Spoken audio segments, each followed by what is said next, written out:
намерение загаданного человека в вашу сторону. Проявиться, написать вам, позвонить.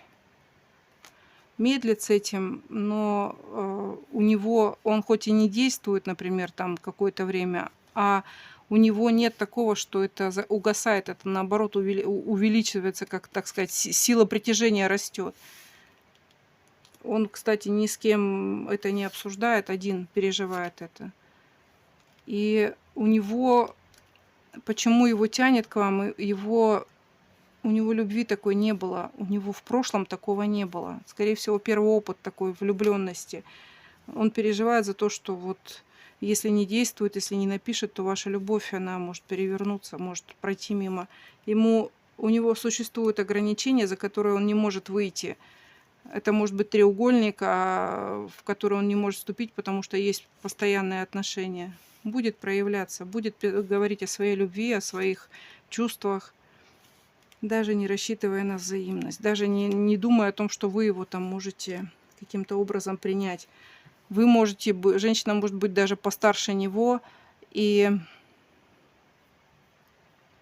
вы тот человек, который для него явился огромной неожиданностью. Он вообще не ожидал, что вы сможете вот его так поразить.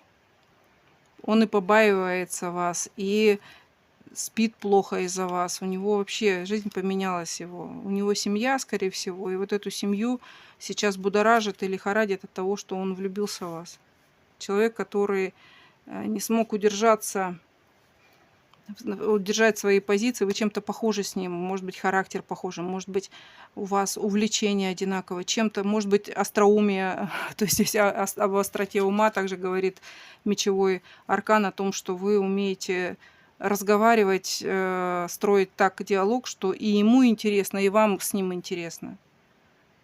Особенно ночью он о вас мечтает, вы для него вообще женщина явилась женщиной-женщиной, луна.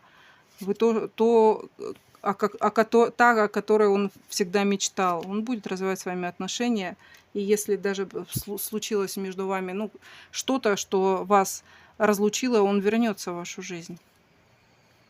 Причем он будет сокращать расстояние. Не думайте, что это будет годами длиться. В этом ему помогут высшие силы. Что-то произойдет, что он вернется снова в вашу жизнь и уже будет действовать и развивать свои чувства, проявляться с конфетами, с букетами. Тут кот пришел с колбасой и с рыбой, так что у каждого свои вкусы, так что вот с этим он придет в вашу жизнь.